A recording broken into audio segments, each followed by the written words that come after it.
Selamat pagi, siang, sore, malam, Bu Digati dan teman-teman semuanya. Kami dari kelompok 2 akan mempresentasikan hasil diskusi kelompok kami mengenai dampak keragaman siswa terhadap pembelajaran dan pencapaian hasil belajar siswa. Sebelumnya perkenalkan, saya Tandiana Tahu dengan NIM akhir 010. Saya Felisita Natania dengan NIM akhir 035. Saya Monika Sendiriala dengan NIM akhir 014. Saya Joseph Diwan Kejalan dengan akhir 025. Topik pembahasannya yang pertama adalah terbelakang, keberagaman kemampuan kognitif dan inteligensi, keberagaman bakat dan minat, keberagaman gaya belajar dan kondisi fisik, latar belakang sosial dan lingkungan eksternal, dan yang terakhir faktor pendekatan belajar. Latar belakangnya, keberagaman siswa dalam kelas membawa pengaruh besar terhadap pembelajaran dan hasil belajar. Setiap siswa memiliki latar belakang, kemampuan, gaya belajar, serta budaya yang berbeda. Keberadaan ini bisa menjadi kekuatan karena memperkaya diskusi, melatih empati, dan menumbuhkan keterampilan siswa. Namun keberagaman juga menuntut guru untuk menyesuaikan strategi pembelajaran agar semua siswa mendapat kesempatan berkembang. Jika dikelola dengan baik melalui pendekatan inklusif dan diferensi, keberagaman dapat meningkatkan motivasi dan pencapaian akademik. Sebaliknya, jika diabaikan, keberagaman bisa menimbulkan kesenjangan hasil belajar dan menurunkan semangat siswa. Keberagaman sebagai kekuatan, teori sosiokultural Vygotsky, yaitu ada zona perkembangan proksimal. Keberagaman kemampuan intelektual di dalam kelas bukanlah sebuah hambatan, melainkan asas utama untuk menciptakan ZPD. ZPD merupakan jarak antara apa yang bisa dilakukan siswa sendiri dan apa yang bisa mereka lakukan dengan bantuan. Yang berikutnya, tutor sebaya atau peer tutoring, yaitu siswa yang lebih cepat paham dapat menjadi jembatan kognitif bagi teman sebayanya. Penjelasan dari teman sebaya seringkali lebih mudah dicerna daripada bahasa institusional guru. Yang ketiga, dampak hasil belajar, yaitu interaksi kelompok yang beragam secara kognitif akan melatih kemampuan komunikasi matematis dan penalaran logis yang tidak bisa didapatkan jika siswa hanya belajar secara individu. Selanjutnya, mesin utama keragaman kemampuan kognitif dan inteligensi. Mesin utama dalam psikologi belajar, inteligensi atau IQ bukan sekedar angka, melainkan faktor psikologis yang menentukan seberapa cepat dan seberapa dalam seorang siswa dapat menangkap informasi. Yang pertama, inteligensi sebagai pembeda kualitas. Dalam sebuah kelas,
dasar seperti kenalan logis atau daya ingat. Yang kedua, bakat khusus atau spesifik attitude. Potensi spesifik di bidang tertentu, misalnya pada bakat numerik atau angka, bahasa, musik, dan kinestetik. Yang ketiga, dampaknya. Nah, jika seseorang siswa memiliki bakat numerik yang tinggi, tetapi dipaksa fokus hanya pada hafalan sastra, performanya akademiknya mungkin akan menurun, bukan karena dia bodoh, melainkan karena ada mismatch atau ketidakcocokan antara potensi dan stimulasinya. Yang kedua, minat atau dorongan perhatian. Minat adalah kecenderungan jiwa yang tetap memperhatikan dan mengenang beberapa aktivitas atau objek. Yang pertama ada fungsi fokus, di mana minat bertindak sebagai filter, dan siswa yang berminat pada ekonomi akan secara otomatis memberikan perhatian lebih intens tanpa merasa terbebani. Yang kedua adalah kualitas hasil. Perhatian yang intens ini meningkatkan kualitas penyimpanan informasi di otak. Nah, hasil belajarnya jadi lebih mendalam karena siswa belajar dengan perasaan senang ataupun efektif positif. Yang ketiga, dampaknya pada pembelajaran atau deficit artery atau sindrom, di mana memaksakan siswa mengambil bidang yang tidak sesuai dengan bakatnya, dan ini akan merusak prestasi dari siswa tersebut. Yang pertama itu siswa akan merasa tidak kompeten. Yang kedua, terjadinya pengurasan energi kognitif karena siswa harus berusaha berkali-kali lipat lebih keras untuk mencapai standar rata-rata. Yang keempat, peran guru, yaitu sebagai pembangkit minat. Bakat mungkin bawaan, tapi minat bisa dibentuk oleh guru. Yang berperan sebagai pembangun sikap positif terhadap materi, yaitu membuat pembelajaran yang membosankan jadi relevan dengan kehidupan siswa. Yang kedua, menemukan pintu masuk yang sesuai dengan bakat siswa agar mereka tertarik pada materi pelajaran. Berikutnya ada keberagaman gaya belajar dan kondisi fisik. Yang pertama ada gaya belajar, bukan hanya visual auditory. Yang pertama itu ada public faces night di mana ada siswa yang sistem memori dan energinya itu memuncak di pagi hari. Namun ada yang baru atau panas di sore ataupun malam hari. Nah, perbedaan ini mempengaruhi kesiapan sistem memori dalam menyerap informasi di jam pembelajaran tertentu. Berikutnya itu ada deep phases surface approach atau pendekatan mendalam. Siswa itu berusaha memahami makna, mencari keterkaitan antara konsep dan kritis. Nah, hasil belajarnya akan biasa lebih lengkap. Yang kedua adalah surface approach atau pendekatan permukaan, yang dimana siswa akan cenderung hanya menghafal fakta untuk sekedar lulus ujian, dan hasil belajarnya itu akan biasanya cepat hilang setelah ujian selesai. Berikutnya ada kondisi fisik dan sensoris. Yang pertama, kondisi fisiologis adalah pintu pertama informasi masuk ke otak. Nah, jika pintu ini terhambat, maka proses kognitif selanjutnya juga akan terganggu atau tertinggal. Yang kedua adalah kesehatan indera, yang dimana penurunan daya dengar atau daya lihat bukan berarti siswa itu tidak mampu secara intelektual, tetapi mereka mengalami kesulitan dalam akuisisi data. Yang ketiga, dampaknya pada memori. Nah, jika informasi yang diterima dari mata atau telinga sudah kabur, maka data yang disimpan dalam memori jangka pendek maupun jangka panjang juga tidak akan akurat. Lalu yang kedua ada kondisi fisik dan sensoris. Nah,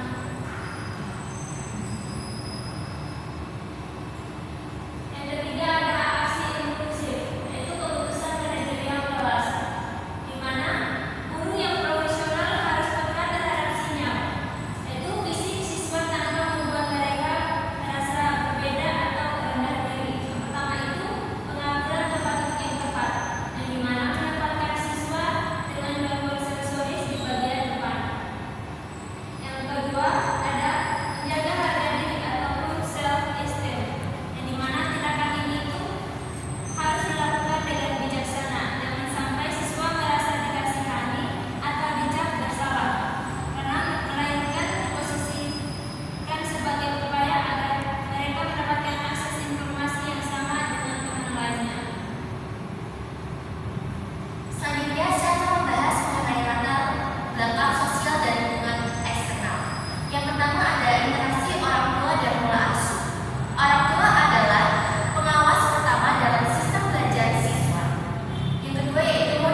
ketidakaturan di sekitarnya.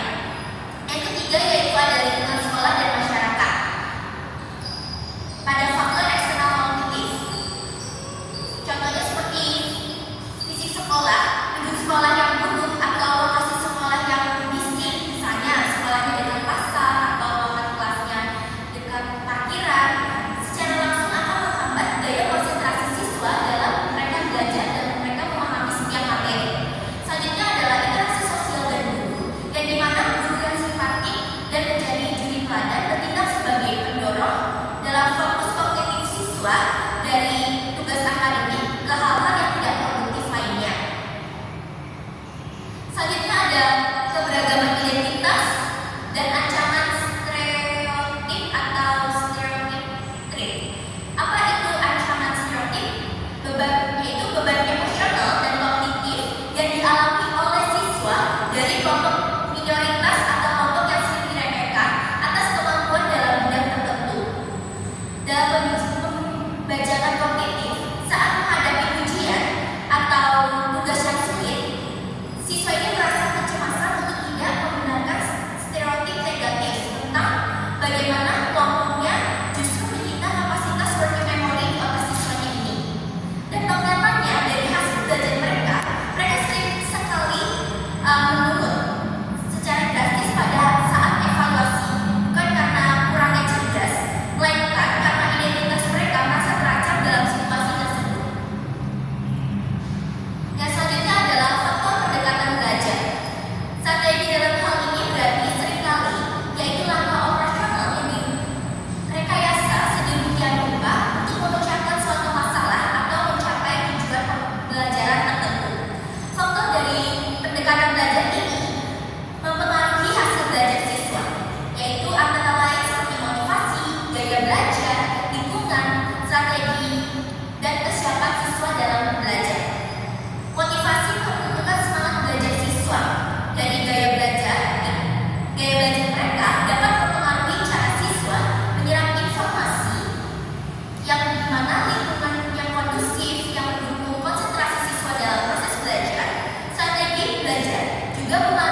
tangga budaya dan kelas tangguh.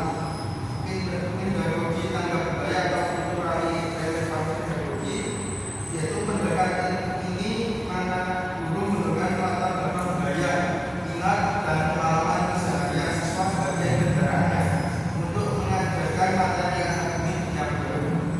Lalu membangun kelas tanggung atau resilient classroom, yaitu siswa yang datang dari lingkungan keluarga atau orang yang kurang mendukung tetap dapat meraih prestasi puncak jika mereka berada di kelas yang menghargai keberadaan mereka. Lalu yang kedua, efikasi diri atau self efficacy, yaitu guru yang